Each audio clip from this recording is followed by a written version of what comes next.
সুপ্ৰভাত জনালোঁ সকলোকে আৰু মোৰ ল'ৰা ছোৱালীকেইটাই আপোনালোকক নমস্কাৰ জনাইছে। যিহেতু আশীৰ্বাদ কৰিব আপোনালোকে মোৰ ল'ৰা ছোৱালী সদায় ভালে কুশলে থাকিবলৈ আৰু পঢ়া শুনাৰ ক্ষেত্ৰত আগবাঢ়ি যাবলৈ।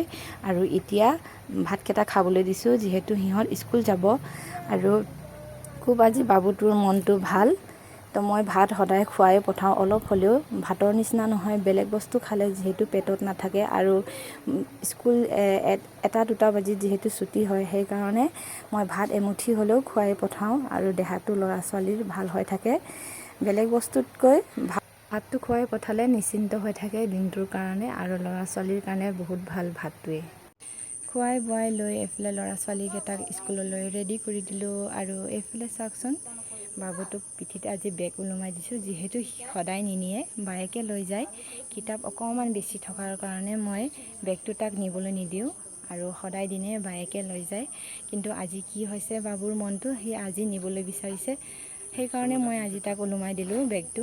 আৰু সৰু ল'ৰা ছোৱালী যোৱাৰ সময়ত মনটো যদি বেয়া কৰি গ'লে ভালো নালাগে, সেইকাৰণে মানে সি যি বিচাৰিছে তাকে দিছোঁ আৰু এইফালে আকৌ বাবুটোৱে এতিয়া ওলাই গ'ল স্কুলত আৰু যোৱাৰ পিছত লগালগ মই কাঁহীখিনি ওলাই লৈ মাজিলোঁ, যিহেতু ল'ৰা ছোৱালীকেইটাক খোৱা বাচন বৰ্তন আছিলে।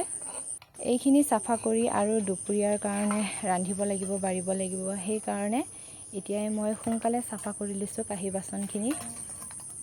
আৰু কিন্তু চাওকচোন একেবাৰে দমকলৰ পানীখিনি ৰঙা, মানে আমাৰ ইয়াত আমি য'ত থাকোঁ দমকলৰ পানীখিনি বহুত আইৰণ। আৰু এইফালে ৰাতিৰ ভাতকেইটা খাবলৈ ভাত কেৰেলা আৰু আলু কুটি আছোঁ, যিহেতু একো চব্জি নথকাৰ কাৰণে। খুব ধুনীয়া ধুনীয়া দেখিলোঁ ভাত কেৰেলা, কিনি লৈ আহিলোঁ বজাৰৰ পৰা, কিন্তু কি হ'ব এদিনতে একেবাৰে পকি গ'লগৈ।